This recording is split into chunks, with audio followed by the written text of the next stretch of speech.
ناظرین، وفاقی وزیر مملکت برائے قانون بیرسٹر عقیل ملک کے اس بیان جہاں انہوں نے کہا ہوا ہے کہ خیبر پختونخوا میں گورنر راج کے نفاذ کا امکان موجود ہے، تو اسی حوالے سے بات کرتے ہیں نعمان محب کاکاخیل صاحب، اور ہم اس وقت اس سے قانونی پہلو کیا ہے گورنر راج لگانے کے لیے، تو اسی حوالے سے ان سے ڈسکشن کرتے ہیں۔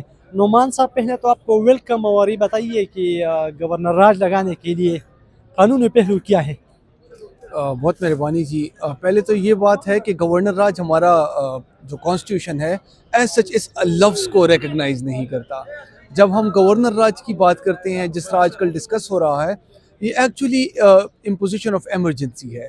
جب مطلب ایک جگہ میں ایمرجنسی آ جاتی ہے، ایک صوبے میں ایمرجنسی آ جاتی ہے، جس طرح ابھی ڈسکس ہو رہا ہے کہ یا تو ایکسٹرنل ایگریشنز ہوئیں یا کانسٹیٹیوشنل مشینری جو ہے وہ بالکل انیبل ٹو ورک ہو، کام ہی نہ کر رہا ہو، چل ہی نہ رہا ہو صوبہ، یا ایسے مسائل آ جائیں جس کی وجہ سے انٹرنل ڈسٹربنسز آ جائیں، ایک انٹرنل کانفلکٹس آ جائیں، جس طرح آج کل ہم دیکھ رہے ہیں کہ فیڈریشن اور جو صوبہ خیبر پختونخوا ہے اس کے بیچ میں سرٹن کانفلکٹس ہیں جو ایک دوسرے کی بات نہیں مان رہے، تو فیڈریشن اپنی رٹ کو امپوز نہیں کر پا رہی۔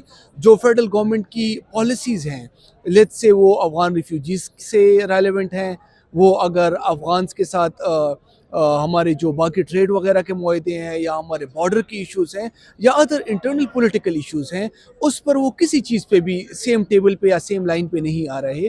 تو ان کے بیچ جو یہ ڈس ایگریمنٹ ہے یہ پورے صوبے کو ایفیکٹ کر رہا ہے، امپیکٹ کر رہا ہے۔ جیسے کہ آپ دیکھ رہے ہیں کہ عمران خان صاحب جیل میں ہیں، تو یہ کبھی مارچ کر رہے ہوتے ہیں اس طرف اسلام آباد کی طرف، کبھی ایک چیز پہ کوئی ان کی ڈس ایگریمنٹ آتی ہے، کبھی دوسری چیز پہ، تو پولیٹیکل کمپلیٹلی انسٹیبلٹی ہے۔ اور ہم یہاں تک بات کر رہے ہیں اور کنسیڈر کر رہے ہیں کہ ایک کانسٹیٹیوشنل بریک ڈاؤن ہونے والا ہے مشینری کا، اور یہ مشینری چل نہیں پائے گی کیونکہ پی ٹی آئی کے ممبران یا سنی اتحاد کونسل کے ممبران جو ہیں ان کی بھی خاصی تعداد ہے ہماری اسمبلیز میں، اس لیے ایمرجنسی امپوز ہو، گورنر جو ہے وہ رول کرے یہاں پہ پریزیڈنٹ کے ڈکٹیٹس پہ، اور جو ہماری حکومت ہے، چیف منسٹر اور اس کی کیبنٹ ہے، اس کو ڈیسولو کیا جائے۔ اچھا نعمان صاحب، پھر یہ بھی بتائیے گا کہ پھر یہ وفاقی حکومت لگائے گی کیا؟ اس کے لیے پھر جو قومی اسمبلی ہے کوئی قرارداد کی ضرورت پڑے گی؟ نہیں، قانون کیا کہتا ہے؟ دیکھیں جی، ہماری جتنی بھی پاور ایکسرسائز ہوتی ہے آئین کے مطابق، وہ سارے صدر اور گورنر کے نام پہ ہوتی ہے۔ صدر کے نام پہ جو فیڈریشن کی جتنی بھی پاورز ہوتی ہیں پارلیمنٹ کی، وہ صدر کے نام پہ ایکسرسائز ہوتی ہیں۔ صوبے میں تمام پاور جو ہوتی ہے گورنر کے نام پہ ایکسرسائز ہوتی ہیں۔ یہ وہی برٹش سسٹم ہے جو کنگ ان پارلیمنٹ والا سسٹم ہے، وہی چلتا ہے کہ مطلب ڈیسائیڈنگ فیکٹر وہی پارلیمنٹ ہوتا ہے، پروونشل اسمبلی ہوتی ہے، لیکن پاور گورنر اور صدر کے نام پہ یا کنگ کے نام پہ ایکسرسائز ہوتا ہے۔ اسی طرح اگر یہ ہو تو گورنر جو ہے وہ لیٹر لکھے گا صدر کو، اور بالکل اس پہ قرارداد ہوگی، اور اس کے بعد گورنر جو ہوگا اس کو امپاور کیا جائے گا ایمرجنسی امپوز کریں۔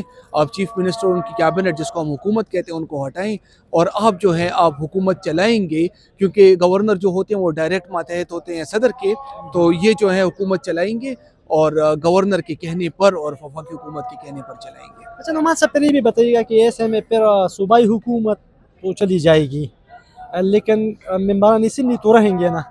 بالکل بالکل، ممبران اسمبلی رہیں گے۔ حکومت کی جب ہم بات کرتے ہیں، حکومت کی ڈیفینیشن یہ ہے کہ چیف منسٹر اور ان کا کیبنٹ، تو وہ نہیں ہوں گے۔ حکومت جو ہوگی وہ گورنر کرے گا کیونکہ ایمرجنسی امپوز ہو جائے گی، اور ممبران جو ہوں گے وہ ہوں گے بالکل انٹیکٹ رہیں گے۔ اس کے لیے پھر کون سے کلاس وغیرہ کی ضرورت پڑتی ہے جب گورنر رول لگایا جاتا ہے؟ دیکھیں جی، آرٹیکل 232 ہے میرے خیال سے آئین کا، جس میں ایمرجنسی امپوز ہوتی ہے، اور جس کو ہم عام لیمن لینگویج میں ہم اس کو گورنر راج کہتے ہیں۔ اچھا، تو یہ بھی بتائیے گا کہ پھر ہم دیکھتے ہیں کہ 18ویں ترمیم کے بعد کچھ جو تبدیلی آ چکی ہیں، تو کیا اس کے بعد کسی بھی صوبے میں، چلو ابھی تو خیبر پختونخوا کی بات ہو رہی ہے، گورنر راج لگانا ڈائریکٹ اگر وفاق لگاتی ہے تو ممکن ہے قانوناً؟